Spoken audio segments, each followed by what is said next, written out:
Episode की शुरुआत में हम देखते हैं कि जब शाओरन और सॉन्ग विक से अपने डेटा वापस मांगते हैं तो वो उन्हें वो देने से मना कर देता है और उल्टा उन्हें भी उसके प्लान में शामिल होने के लिए समझाने लग जाता है कि प्लेयर्स अपने ब्रेन से इस गेम को खेलने वाले हैं, जिससे हम गेम के जरिए उनकी काफ़ी इन्फॉर्मेशन कलेक्ट कर सकते हैं और उसका एक बड़ा डेटाबेस बनाकर कंपनीज को बेचकर पैसा कमा सकते हैं।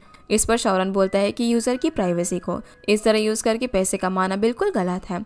जब दोनों ही उसका ऑफर रिजेक्ट कर देते हैं, विक बोलता है कि मैं पहले से जानता था, इसलिए मैंने कुछ प्लान कर रखा है। तभी सॉन्ग को फ़ोन आता है जिसे श्योंग बताता है कि गेम में किस तरीके का ह्यूमनाइजेशन अपने आप एक्टिवेट हो गया है। सारे एनपीसीज चेंज होकर आउट ऑफ कंट्रोल हो रहे हैं। ये सब विक की चाल है। उसी ने ये प्रोग्राम गेम को ठीक करने के बहाने उसमें डाला था, जिसकी वजह से गेम पूरी तरीके से बर्बाद हो सकती है। तो सॉन्ग शाओरन का हाथ पकड़कर कहती है कि मेरे पास अब भी एक ट्रम्प कार्ड है। वो उसे बताते हैं कि जब तुमने स्टैट्स का डेटा कलेक्ट किया था तो मैंने बैकअप के लिए उसमें डिस्ट्रक्ट प्रोग्राम डाल दिया था। अगर तुम उसे लेकर गए तो मैं उसे डिस्ट्रॉय कर दूंगी और तुम्हारे हाथ कुछ भी नहीं बचेगा। ये सुनकर विक टेंशन में आ जाता है। शाओरन भी फिर उसे बातों में उलझाने लग जाता है। जिस बीच मौका पाकर सॉन्ग उसकी कार से वो डेटा निकाल लेती है और शाओरन विक को पकड़ लेता है। पर तभी सॉन्ग की नाक से फिर से खून आने लग जाता है और वो बेहोश हो जाती है। जिसके बाद हम देखते हैं कि शाओरन उसे अपने घर पर लेकर आया था। वो शिव को कॉल करके इस सिचुएशन के बारे में बताता है। इस पर शिव कहता है कि उन्हें जल्द से जल्दी जनरल को गेम में वापस भेजना होगा, लेकिन जब तक गेम अपनी ओरिजिनल स्टेट में नहीं आती ऐसा नहीं हो सकता। शाओरन फिर उनसे पूछता है कि सॉन्ग को होश कब तक आएगा। तो शिव कहता है कि जब वो इनफ एनर्जी स्टोर कर लेगी, पर इसमें कितना टाइम लगेगा ये वो भी नहीं जानते। फिर हम लिन को देखते हैं जो कि ऑफिस में देर रात तक काम कर रहा था। दिन जब उसे आराम करने के लिए कहता है तब लिन बताता है कि वो विक के खिलाफ केस करने का लॉ सूट प्रिपेयर कर रहा है, क्योंकि अब वो पकड़ा जा चुका है तो उसे सज़ा भी दिलवानी होगी। उसके जाने के बाद शानी वहाँ पर आती है जो कि काफ़ी उदास थी। वो लिन से माफ़ी मांगते हुए कहती है कि मुझे मेरी गलती का एहसास हो चुका है, मुझे तुमसे छुपा कर ही सब कुछ नहीं करना चाहिए था। उसे डर था कि लिन उसे कहीं पर छोड़ ना दे। इस पर वो कहता है कि मैं तुमसे कभी भी दूर नहीं जाऊँगा, पर मैं वो लड़का नहीं हूँ जो कि तुम्हारे डैड तुम्हारे लिए ढूंढ रहे हैं। इस पर शानी उसे कहती है कि उनका फैसला कुछ भी हो मैं तुम्हें नहीं छोड़ूंगी। तब लिन उसे अपना फ्यूचर प्लान बताता है कि शाओरन को गेम लॉन्च में मदद करने के बाद मैं एक सिंपल लाइफ जीना चाहता हूँ, जिसमें शानी भी उसकी मदद करने का फैसला लेती है और उसे गले लगा लेती है। अगले दिन हम शाओरन को सॉन्ग के स्टूडियो में देखते हैं, जहाँ उसे पता चलता है कि गेम के स्टैट्स में चेंजेस आने का कारण विक ही था। हालांकि पकड़े जाने के बाद उसे इसे फिक्स तो कर दिया, पर अब सॉन्ग के भाई का कैरेक्टर ट्रिगर हो चुका है। वो धीरे धीरे गेम पर कंट्रोल ले रहा है, जिसे रोकने की हमारी हर कोशिश नाकाम हो रही है। लेकिन एक रास्ता है उसे रोकने का, उन्हें गेम के अंदर जाकर उसे हराना होगा। पर इस वक्त वो इतना पावरफुल कैरेक्टर है कि कोई भी ऑर्डिनरी प्लेयर उसे हरा नहीं सकता। ये बात वो उसे सॉन्ग से छुपा कर रखने के लिए कहता है। थोड़ा सोचने के बाद अब शाओरन खुद ही उस गैजेट को पहन लेता है और गेम में जाने का फैसला करता है। शाओंग उसे रोकने की कोशिश करता है क्योंकि गेम की सिचुएशन अभी क्लियर नहीं है, पर शाओरन के हिसाब से बिना अंदर जाए वो यहाँ से कुछ भी नहीं कर सकते। इसके बाद शाओरन जब गेम के अंदर जाता है तो उसका मुकाबला सॉन्ग के भाई से होता है, जो कि अपने प्राइम फॉर्म में था। वो शाओरन को देखते हुए उस पर हमला कर देता है, जिसे शाओरन सब याद दिलाने की कोशिश करता है, लेकिन इसका कोई भी फायदा नहीं होता। शाओरन फिर उसका मुकाबला करता है, लेकिन वो उससे काफ़ी कमज़ोर था। इसीलिए जब सॉन्ग का भाई उस पर जानलेवा हमला करता है तो उससे पहले ही शाओरन गेम एग्जिट कर देता है। फिर वो सोचता है कि उसे हराने के लिए गेम प्ले स्किल्स और स्ट्रैटेजी की ज़रूरत है, जिसके बाद वो हर वक्त इससे के बारे में सोचने लग जाता है। तभी उसे एक आइडिया आता है। वो नान को उसे फिजिकली ट्रेन करने के लिए कहता है। जब नान पूछता है कि कब तक, तो शाओरन उसे कल तक का टाइम देता है। ये सुनकर वो हैरान हो जाता है कि इतने कम टाइम में वो कैसे करेगा। अगले दिन अब शाओरन नान के पास बॉक्सिंग करने के लिए जाता है, जहाँ ये दोनों काफ़ी देर तक लड़ते हैं। नान एक ब्रेक लेना चाहता था, पर शाओरन के पास उतना वक्त नहीं था। काफ़ी थकने के बाद भी वो लड़ता रहता है, जिससे नान हरा देता है और समझाता है कि तुम इस तरीके से नहीं लड़ सकते, तुम्हें ब्रेक लेना ही होगा, जिसे फिर वो जूझ देता है। शाओरन के पूछने पर नान उसे बताता है कि तुम्हें अभी ट्रेन होने में काफ़ी महीने लगेंगे, पर शाओरन के लिए काफ़ी ज़्यादा था, तो वो उसे 2 हफ्ते तक का टाइम देता है। जिसे इतना जल्दी में देखकर नान जब इसका कारण पूछता है तो शाओरन उसे बताने के लिए मान जाता है, पर इस शर्त पर कि वो बात किसी को भी नहीं बताएगा। जिसकी ये शर्त नान मान जाता है। सीन अब शिफ्ट होता है और हम सॉन्ग को देखते हैं, जो कि गेम के अंदर लॉग इन ही नहीं कर पा रही थी। इसलिए वो शॉन्ग को कॉल करके गेम की प्रोग्रेस के बारे में पूछती है। इस पर वो लोग घबरा जाते हैं और कहते हैं कि आप हम पर भरोसा कर सकती हो। फिर सॉन्ग जूस लेने के लिए किचन में जाती है, जहाँ केयरटेकर उसे बताती है कि शाओरन ने मुझे आपका ध्यान रखने के लिए कहा है, क्योंकि आज वो लेट आएगा। इसीलिए वो उसे ज़्यादा से ज़्यादा रेस्ट करने के लिए कहती है। उनके जाने के बाद सॉन्ग भूल जाती है कि वो जूस लेने के लिए किस लिए गई थी। सीन अब वापस से नान पर आता है, जो कि शाहरुख की बातें सुनने के बाद शौक में था। वो उसे बोलता है कि बॉस को हराने में मैं तुम्हारी मदद कर सकता हूँ, पर शाहरुख उसे मना कर देता है क्योंकि गेम इस वक्त काफ़ी मैस पड़ा हुआ था।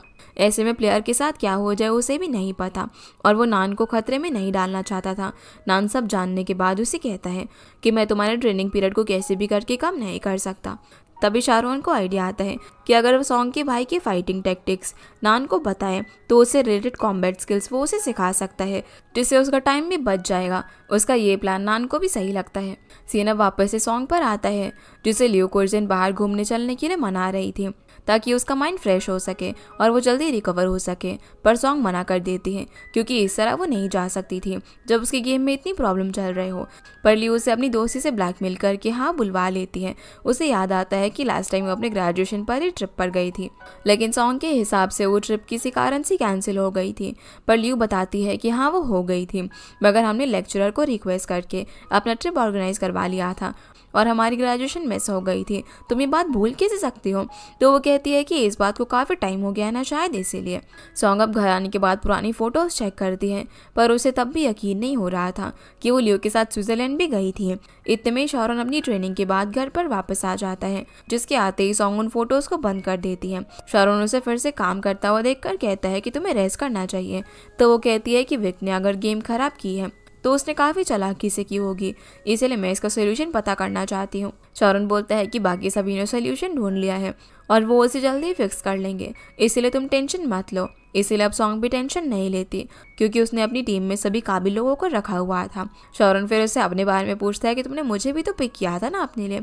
इस पर वो बोलती है कि नहीं, तुम तो अपने आप ही मुझ तक डिलीवर हो गए, जो सुनकर वो उसके फॉरहेड पर किस कर देता है। सॉन्ग फिर उसे लियो के साथ बाहर घूमने जाने का प्लान बताती है, जिसके लिए शाहरुख उसे अलाउ कर देता है, पर वो अपसेट था क्योंकि वो उसके साथ नहीं जा सकता। अगली सुबह हम देखते हैं कि सॉन्ग को ढूंढने की कोशिश कर रही थी। जब शाहरुख वहाँ पर आता है तो सॉन्ग उससे पूछती है कि क्या तुमने मेरा नेकलेस कहीं पर रखा है। सॉन्ग के लिए वो नेकलेस काफ़ी खास था क्योंकि उसने उसे अपने भाई की याद में बनाया था। उसे इस बात का काफ़ी अफसोस होता है कि उसे बचाने के लिए उसके भाई ने अपनी जान दे दी। काश अगर वो टाइम में पीछे जा सकती तो उसकी जगह वो खुद को सैक्रिफाइस करती। इसे इतना परेशान देखकर शाहरुख पहले उसे शांत करता है और उसकी मदद करता है नेकलेस ढूंढने में। थोड़ा ढूंढने पर उसे कबर्ड के नीचे सॉन्ग का नेकलेस मिल जाता है, पर वो टूट चुका था। पर सॉन्ग को इस बात की खुशी थी कि वो उसे मिल गया है, जिसे वो ठीक करवा लेगी। शाहरुख अब जैसे ही जॉगिंग के लिए जाता है तो वो यही सोच रहा था कि क्या वो सॉन्ग से अपना किया हुआ वादा पूरा कर सकेगा। अगर वो कर भी लेता है तो वो उसे उसके भाई की डिसअपीयरेंस के बारे में क्या बताएगा। तभी उसे श्याओ का फ़ोन आता है, जो उसे बताता है कि पर्सनलाइजेशन प्रोग्राम में प्रॉब्लम आ गई है, जिससे सॉन्ग का कोड अपने आप अपडेट हो रहा है, साथ ही बाकी एनपीसी कैरेक्टर्स भी गायब हो रहे हैं। अगर ऐसा ही रहा तो गेम पूरी तरीके से कोलैप्स हो जाएगी, इसीलिए हमारे पास अब 1 हफ्ते से भी कम का समय बचा हुआ है। दूसरी तरफ सॉन्ग अपनी और शाहरुख की फ़ोटो को एक एल्बम में सजा कर रख रही थी, फिर कुछ फ़ोटोज़ को दीवार पर भी लगाती है। वहीं शाहरुख ने अपनी तैयारी शुरू कर दी थी ताकि इस बार वो सॉन्ग के भाई को हरा सके, जिसके लिए वो काफ़ी मेहनत करता है। शाहरुख अब जैसे ही घर पर वापस आता है तो उसे सॉन्ग कहीं पर भी दिखाई नहीं देती, जिससे वो घबरा कर उसे हर तरफ ढूंढने लग जाता है। जब वो अपने रूम में जाता है तो वो सॉन्ग की लगाई हुई उन फोटोज़ को देखता रह जाता है। उसी वक्त सॉन्ग वहाँ पर आ जाती है और उसे दिखाती है कि उनकी फर्स्ट मीटिंग से लेकर अब तक उसने उन दोनों की हर फोटो यहाँ पर लगाई हुई है, जो देखकर वो पूछता है कि क्या तुम मुझे इतने टाइम से पसंद करती हो। इस पर वो कहती है कि नहीं, पहले तुमने मुझे पसंद करना शुरू किया था। फिर वो बताती है कि उसने इन फोटोज़ को इसीलिए यहाँ पर लगाया है ताकि जब भी वो बाहर हो तो शाहरुख उसे कहीं भूल ना सके और उसे कभी भी अकेला महसूस ना हो। जिसके बाद वो और भी फ़ोटोज़ क्लिक करती हैं ताकि वो बाकी वॉल्स को भी फिल कर सके। फिर हम देखते हैं कि शाहरुख जब सो जाता है तो सॉन्ग काफ़ी परेशान बैठी हुई थी। उसे शिव की बात याद आती है, जिसने उसे कहा था कि उसकी और जनरल की मेमोरी शफल हो गई है और जनरल धीरे धीरे आपकी मेमोरी को ख़त्म करता जा रहा है। अगर ऐसा ही चलता रहा तो पूरी तरीके से हमेशा के लिए इस बॉडी पर कंट्रोल ले लेगा। ये बात उसने शिव को शाहरुख को बताने से मना किया था क्योंकि वो नहीं चाहती थी कि उसकी वजह से शाहरुख सफ़र करे। यही वजह थी कि वो धीरे धीरे चीज़ों को भूलने लगी थी और कुछ भी नहीं कर पा रही।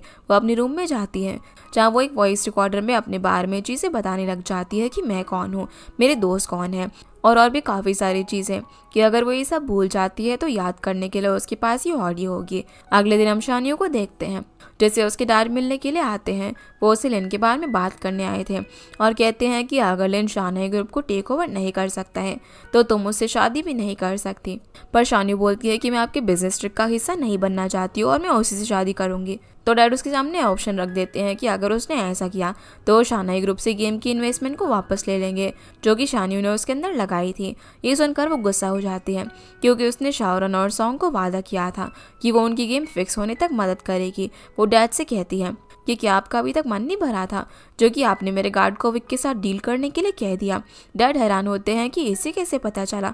शानियो जानती थी कि अगर उसके बार बार पूछने पर भी गार्ड जवाब नहीं दे रहा है तो इसके पीछे उसके डैड का ही हाथ होगा। जिस पर डैड कहते हैं कि मैं ये सब तुम्हारे लिए कर रहा था। पर अब उन दोनों के बीच की बहस काफ़ी बढ़ जाती है और डैड उसे सोचने का आखिरी मौका देकर वहाँ से चले जाते हैं। पर वो अपने गार्ड्स को वहीं पर छोड़ देते हैं ताकि शानियो कहीं बाहर ना जा सके। सीन अब शाओरन पर आता है जिसे सॉन्ग सी ऑफ करने के लिए आती है। जहाँ शाओरन उसके फॉरहेड पर किस करके कहता है कि मैं जल्दी आ जाऊंगा, लेकिन उसे जाता हुआ देखकर सॉन्ग उदास हो जाती है। फिर हम दोनों डैड को देखते हैं जहाँ शानियो के डैड शाओरन की डैड पर गुस्सा हो रहे थे क्योंकि उन्होंने उनसे ये बात छुपाई थी कि उनके बच्चे किसे पसंद करते हैं। इस पर डैड उन्हें समझाते हैं कि अब बच्चे बड़े हो गए हैं और अपने लिए फैसले ले सकते हैं। जब हम यंग थे तो हमने भी अपने पेरेंट्स से अपनी रिलेशनशिप को लेकर लड़ाई की थी, लेकिन शानियो के डैड को अब भी उन पर भरोसा नहीं था। इसीलिए वो शाओरन को बुलाने के लिए कहते हैं, लेकिन शाओरन तो सॉन्ग की स्टूडियो काफ़ी जल्दी में पहुंच जाता है जिसे देखकर लिन सोचने लग जाता है कि आखिर वो आजकल इतना बिजी क्यों रहने लगा है। सीन अब सॉन्ग पर आता है जो कि लियो के घर पर जाती है और उसके हाथ में एक नोट था जिस पर लिखा हुआ था कि लियो मेरी बेस्ट फ्रेंड है। फिर जब ये लोग अंदर जाती है तब लियो बताती है कि उनके घूमने जाने के लिए वो सारी पैकिंग वगैरह कर रही है। पर सॉन्ग तो जैसे उसे भूलती जा रही थी। वो उसे अपने पास रखी चीज़ों को देखने लग जाती हैं। लियो को लगता है कि काफ़ी टाइम बाद यहाँ पर आने की वजह से सॉन्ग मेमोरीज इकट्ठा कर रही है। इसके बाद सॉन्ग उसके साथ भी एक फ़ोटो ले लेती है ताकि मेमोरी जाने के बाद भी उसके पास उनकी दोस्ती का प्रूफ रहे। सॉन्ग फिर यहाँ से अपने स्टूडियो जाती है जहाँ पर उसने एक और नोट पर लिखा हुआ था कि उसे अपनी स्टूडियो की शुरुआत यहाँ से की है जहाँ उसके पास बेस्ट स्टाफ और काफ़ी अच्छे पार्टनर्स हैं। सॉन्ग जब अंदर जाती है तो ऐसे लगता है जैसे वो फर्स्ट टाइम यहाँ पर आई हो। उसे देखकर सभी एम्प्लॉयज़ काफ़ी खुश होते हैं। सॉन्ग उसे बताता है कि गेम को फिक्स करने के लिए वो रात से लगातार काम कर रहे हैं। सभी काफ़ी एक्साइटेड लग रहे थे पर सॉन्ग अपने ही ख्यालों में थी। वो अपने कैबिन में जाती है। वो उदास है जी सॉन्ग और वो भी नोटिस कर लेते हैं पर फिर वो अपने काम पर लग जाते हैं। सॉन्ग अपने कैबिन में आकर वहाँ पर रखी हर एक चीज़ को काफ़ी ध्यान से देख रही थी। इसी रूम में अपने करीबी लोगों को याद करके वो रोने लग जाती है। फिर वो अपने कैबिन के साथ एक फ़ोटो लेती है। सीन अब शाओरन पर आता है जो कि डैड के बुलाने पर उनसे मिलने के लिए आता है जहाँ वो शानियो के डैड से कहता है कि मैं शानियो से शादी नहीं कर सकता क्योंकि मैं किसी और को पसंद करता हूँ और शानियो भी लिन को पसंद करती है। शाओरन के डैड फिर उन्हें मनाने की कोशिश करने लग जाते हैं कि बच्चे अपने फैसले से काफ़ी खुश हैं तो हमें भी उन्हें सपोर्ट करना चाहिए। पर डैड भी समझने के लिए तैयार नहीं होते। वो बस इतना चाहते थे कि शानियो की शादी उसी से होगी जो कि शानई ग्रुप में सीईओ की पावर होल्ड करेगा। फिर चाहे वो शाओरन हो या फिर लिन, उन्हें कोई फ़र्क नहीं पड़ता। अगर तुमने इस बारे में कुछ भी नहीं किया तो मैं शानई ग्रुप से अपनी सारी इन्वेस्टमेंट वापस ले लूँगा। इतना कहकर वो यहाँ से चले जाते हैं, लेकिन शाओरन उनके पीछे आता है और उनसे कहता है कि मैं जानता हूँ कि आप लिन को इस वजह से एक्सेप्ट नहीं कर रहे हो क्योंकि उसके पास कंपनी में कोई पावर्स नहीं है। आप मुझे बस थोड़ा सा टाइम दो, मैं सब कुछ ठीक कर लूँगा। जिसके बदले वो बस उन्हें इन्वेस्टमेंट वापस लाने की रिक्वेस्ट करता है। इसके लिए वो मान जाते हैं पर शाओरन को जल्दी उनके पास सोल्यूशन लाने के लिए कहते हैं। दूसरी तरफ सॉन्ग घर वापस आती है पर वो काफ़ी अपसेट थी। वो केयर टेकर तक को रिप्लाई नहीं देती। केयर टेकर अब शाओरन को फ़ोन करके बताती है कि सॉन्ग वापस आ गई है। सॉन्ग फिर अपने कमरे में जाकर आज खींची हुई फ़ोटोज़ को नोट्स के साथ मैच करने लग जाती है। तभी शाओरन वहाँ पर आता है जिससे वो उन फोटोज़ को छुपा लेती है। वो उससे पूछता है कि आज तुम कहाँ पर गई थी तो वो कहती है कि बस यूं ही बाहर फ्रेश एयर लेने के लिए गई थी। शाओरन उसे अचानक से सवाल करता है कि तुम्हें वो वाइट ड्रेस याद है जो कि तुमने प्रेस कॉन्फ्रेंस में पहनी थी, जिस पर वो तुरंत ही हाँ कर देती है। ये सुनकर शाओरन परेशान हो जाता है क्योंकि उस दिन उसने लिन के पसंद की स्काई ब्लू कलर की ड्रेस पहनी हुई थी। फिर वो उससे पूछता है कि क्या तुम्हें याद है कि प्रेस कॉन्फ्रेंस में क्या हुआ था तो वो कहती है कि ये तो काफ़ी पुरानी बात है पर तुम ये सब क्यों पूछ रहे हो। पर शाओरन उससे कुछ और सवाल करता है जिनके जवाब देने में सॉन्ग काफ़ी घबरा रही थी क्योंकि उसे कुछ भी ठीक से याद नहीं था। वो इसी घबराहट में जब नोट्स निकालती हैं तो वो सारे नीचे गिर जाते हैं, जिसके बाद वो रोते हुए वहीं पर बैठ जाती हैं और कहती है कि मैं ये सब याद रखना चाहती हूँ। शाओरन उसे संभालता है क्योंकि सॉन्ग की मेमोरी भूलने वाली बात उसे पता चल चुकी थी। सॉन्ग उसे बताती है कि मैं कितनी भी कोशिश कर लूँ पर इन चीज़ों को मैं याद नहीं रख पा रही हूँ, जिससे वो गले लगाकर हिम्मत देता है। शाओरन उन फोटोज़ और नोट्स को देखकर काफ़ी परेशान हो रहा था। वह सॉन्ग की रिकॉर्डेड ऑडियो को सुनता है और रोने लग जाता है। उसने उसमें बताया था कि उसके साथ साथ शाओरन ने भी गेम पर कितनी मेहनत की है और इसका क्रेडिट वो उसके साथ शेयर करना चाहती है। अगले दिन अब शाओरन लिन के पास जाता है जहाँ वो उसे एक फ़ाइल देता है जिसमें लिखा हुआ था कि शाओरन अपने सारे शेयर्स लिन के नाम ट्रांसफ़र कर रहा है। ये सुनकर वो काफ़ी हैरान होता है। तब शाओरन बताता है कि मैं सॉन्ग को गेम लॉन्च के बाद आउटिंग के लिए ले जाना चाहता हूँ। उसकी कंडीशन बिगड़ती जा रही है, इसलिए मैं उसके साथ टाइम स्पेंड करना चाहता हूँ। साथ ही शान्यू के डैड चाहते हैं कि उसका हस्बैंड कंपनी का सीईओ हो ताकि वो शान्यू को शेन कंपनी में सपोर्ट कर सके। ये सुनकर लिन शेयर ट्रांसफ़र करने का कारण समझ जाता है। लिन जब उसे समझाने की कोशिश करने लग जाता है तो शाओरन उसे डॉक्यूमेंट्स पर साइन करने का कहकर चला जाता है। दूसरी तरफ हम शान्यू को देखते हैं जिसे उसके डैड ने गार्ड्स की नज़र में रखा हुआ था। वो जानती थी कि डैड उसके पीछे कुछ ज़रूर कर रहे हैं, इसलिए इस बात का पता लगाने के लिए वो बाहर जाना चाहती थी। अब वो अपनी गर्दन पर चाकू रखकर गार्ड्स को धमकाती है, इसलिए गार्ड्स भी उसे नहीं रोक पाते। रात को शाओरन जब घर पर वापस आता है तब सॉन्ग सो चुकी थी, तो वो उसका नेकलेस जो कि उसने रिपेयर करवा दिया था उसे साइड में रख देता है और कहता है कि अब मैं गेम में जाने वाला हूँ। वहाँ पर क्या होगा ये उसे भी नहीं पता, लेकिन वो फिर भी उसके लिए रिस्क लेगा। उसे नहीं पता था कि वो वापस आ भी पाएगा या फिर नहीं, लेकिन ये उसके लिए अच्छा है ताकि सॉन्ग को नई लाइफ स्टार्ट करने का रीज़न मिल सके जिसमें कोई भी प्रॉब्लम्स नहीं होंगी। फिर जब शाओरन घर से जा रहा था तो शान्यू उसे देख लेती है। शाओरन अब कंपनी में जाता है जहाँ पर लिन उसका पहले से इंतज़ार कर रहा था। वो शाओरन से पूछता है कि आखिर कब तक तुम अकेले ही प्रॉब्लम्स को सॉल्व करने में लगे रहोगे, तुम अकेले फाइनल बॉस को नहीं हरा सकते। ये सुनकर शाओरन हैरान हो जाता है कि उसे कैसे पता, तो नान पीछे से आ जाता है। शाओरन उन दोनों से कहता है कि ये काफ़ी रिस्की है। तभी ज़ैंग और लियू भी वहाँ पर आ जाते हैं, जो देखकर शाओरन हैरान होता है कि नान ने और कितने लोगों को ये बता दिया है। इस पर वो कहता है कि इतने ही लोग हैं, लेकिन तभी शान्यू भी वहाँ पर आ जाती है जिसे कुछ पता नहीं था कि यहाँ पर क्या हो रहा है। तो नान उसे खुद बता देता है कि हम गेम के अंदर जा रहे हैं। सबका साथ देखकर शाओरन समझ जाता है कि अकेले वो कुछ भी नहीं कर पाएगा, इसलिए वो उनकी मदद लेने के लिए मान जाता है। शान्यू अब लिन को बताती है कि कैसे उसके डैड ने आज उसे बंद कर दिया था और शाओरन को कन्विंस किया ताकि वो तुम्हें अपने शेयर्स दे सके। वहीं लियू को ज़ैंग की काफ़ी फिक्र हो रही थी कि कहीं उसे गेम में कुछ हो ना जाए, पर ज़ैंग भले ही रियल वर्ल्ड में कमज़ोर दिखता है लेकिन गेम के अंदर उसकी कॉम्बैट स्किल्स काफ़ी अच्छी है। फिर ज़ैंग उसे कहता है कि मैं वापस आने के बाद तुम्हें शादी के लिए प्रपोज करूँगा, तो क्या तुम हाँ करोगी। इस पर लियू कहती है कि तुम खुद ही पूछ कर देख लेना। लेकिन इन दोनों ही कपल्स को देखकर सबसे ज़्यादा नान परेशान होता है और कहता है कि ये बस एक गेम ही तो है, इसमें इतना सेंटिमेंटल होने की क्या बात है। तभी एआई उसके सामने आ जाती है जिससे वो देखते रह जाते हैं।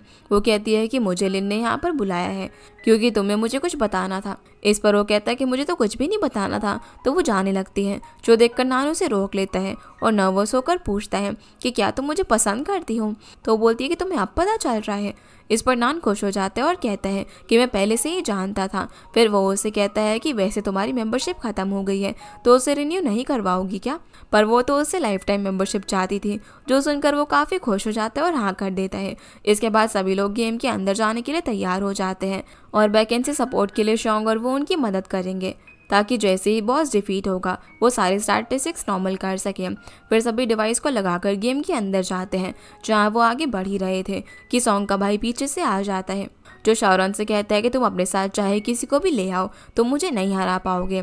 वो उन पर अटैक करके उन्हें टेलीपोर्ट कर देता है, जो देखकर शाओरन और बाकी सभी एग्जिट करने की कोशिश करते हैं पर वो ऐसा नहीं कर पाते।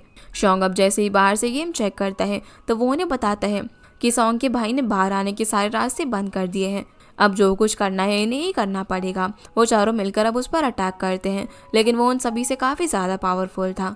उसके हर अटैक का फील उन चारों को रियल वर्ल्ड में भी हो रहा था। शॉन्ग उन्हें बताता है कि उनके पास सिर्फ 5 मिनट का ही टाइम है, वरना गेम पूरी तरीके से सील हो जाएगा। तभी फाइट के बीच शाओरन को एक आइडिया आता है, वो वहाँ से दूर हो जाता है। उसे याद आता है कि एक बार अगर प्लेयर सारे लेवल पार कर लेता है तो उन्हें एक खास तरीके का स्पिरिचुअल पर्ल मिलेगा। इसलिए वो स्पिरिचुअल टोरटोइस की पावर को सम्मान करता है, जिसके बाद वो वापस आकर उन तीनों की मदद करता है जिसे सॉन्ग के भाई ने पकड़ रखा था। वो अपनी सारी पावर्स को एक साथ उस पर इस्तेमाल करता है, जिससे वो ये फाइट हार जाता है और गायब हो जाता है। शोंगा फिर बताता है कि गेम ठीक हो चुकी है और वर्ल्ड भी बैलेंस हो गया है और अब ये चारों भी गेम से बाहर आ जाते हैं। गेम ठीक होने के बाद सभी लोग काफ़ी खुश थे। एआई जब नान से पूछती है कि तुम्हें याद तो है ना कि तुमने मुझसे अभी क्या कहा था, तो वो उससे पूछता है कि तुम अपनी मेंबरशिप प्लान कब रिन्यू करोगे, जो सुनकर वो परेशान हो जाती है। वहीं शाओरॉन गेम की ठीक होते ही भागते हुए सॉन्ग के पास जाता है और उसे गले लगा लेता है। वो जब उसे बताता है कि सब कुछ ठीक हो चुका है तो वो काफ़ी खुश हो जाती है। फिर हम जनरल को देखते हैं जो कि अपनी वर्ल्ड में वापस आ गया था, मतलब कि अब सॉन्ग पूरी तरीके से ठीक हो चुकी थी। जनरल अपनी वाइफ को ढूंढता है पर वो उसे कहीं पर भी दिखाई नहीं देती, जिससे वो काफ़ी अपसेट हो जाता है। तभी उसकी वाइफ वहाँ पर आ जाती है, जिसे देखकर वो काफ़ी खुश होता है। उसकी वाइफ उससे पूछती है कि तुमने इतना टाइम क्यों लगाया वापस आने में, पर वो तो खुशी के मारे रो पड़ता है और उसे गले लगा लेता है, जिसे शाओरॉन और सॉन्ग गेम में से देख रहे थे। जनरल की ये सॉफ्ट साइड देखकर उन्हें काफ़ी अच्छा लगता है। उन्हें खुशी थी कि वो अपनी फैमिली के पास सही सलामत वापस आ गया। इसके बाद वो दोनों उस ट्री के पास जाते हैं जहाँ से सॉन्ग के भाई को सम्मान किया जा सकता था। उसे देखकर सॉन्ग कहती है कि ये गेम मैंने अपने भाई को हमेशा रखने के लिए बनाई थी, लेकिन ऐसा होगा मैंने कभी सोचा ही नहीं था। शाओरॉन उसे समझाता है कि भले वो हमारे सामने नहीं है, लेकिन वो हमेशा तुम्हारे साथ ही रहेगा। सॉन्ग फिर उस नेकलेस को उस ट्री पर छोड़ देती है जो कि उसने अपने भाई की याद में बनाया था। वो नेकलेस फिर मैजिकल पावर से एक बटरफ्लाई में बदल जाता है और वहाँ से चला जाता है। जब सॉन्ग गेम से बाहर आती है तो वो खुद को हॉस्पिटल में पाती है, जहाँ नर्स उसे बताती है कि तुम्हें ज़्यादा शॉक नहीं लगा था, पर फिर भी तुम्हें रेस्ट की ज़रूरत है। सॉन्ग को कुछ भी समझ नहीं आता कि आखिर यहाँ पर क्या हो रहा है। तभी उसे शॉन्ग का कॉल आता है जो उसे बताता है कि आपने तो हमें डरा ही दिया था, शुक्र है कि आप ठीक हो। शॉन्ग उसे बताता है कि गेम में जो माइनर बग्स थे उसे हमने शानाई ग्रुप के साथ मिलकर फिक्स कर लिया है। ये सब कुछ सॉन्ग के लिए काफ़ी कंफ्यूजिंग हो रहा था। उसे लगता है कि अब तक उसके साथ जो कुछ भी हुआ कहीं वो सपना तो नहीं था। अब जब वो घर वापस जाती है तो देखती है कि जनरल ने जो टीवी तोड़ा था वो बिल्कुल ठीक है। तब बिलिन उसके पास आती है और उसका हालचाल पूछने लग जाती है। सॉन्ग उससे पूछते है कि तुमने टीवी कब ठीक करवाया। इस पर वो कहती है कि तो ठीक ही था, मैं क्यों इसे फिक्स करवाऊंगी। लियो उसे कहती है कि हम कहीं बाहर चलते हैं, तुम्हारा मूड अच्छा हो जाएगा, पर सॉन्ग मना कर देती है और उसे जैंग के साथ जाने के लिए कहती है। जैंग का नाम सुनकर लियो काफ़ी हैरान हो जाती है क्योंकि उसके बारे में तो वो जानती ही नहीं थी। तभी लियो को वेडिंग ड्रेस शूट के लिए कॉल आ जाता है, जिसकी बातें सुनकर सॉन्ग को याद आता है कि सबसे पहली बार ये उसे वेडिंग ड्रेस में मिलने के लिए आई थी, जिससे अब सॉन्ग को यकीन हो जाता है कि अब तक उसने जो कुछ भी देखा वो सब एक सपना था, लेकिन एक ऐसा सपना जो कि उसे काफ़ी पसंद आया। इसी सब के बारे में सोचते हुए वो काफ़ी उदास हो रही थी। वो यही सोच रही थी कि अगर उसे शाओरॉन कभी दिखा तो वो तुरंत ही उसे अपनी फीलिंग शेयर कर देगी। तभी उसे शाओरॉन दिखाई देता है, जिससे वो काफ़ी खुश हो जाती है। और ये बिल्कुल वैसा ही सीन था जब वो दोनों एक दूसरे से पहली बार मिले थे।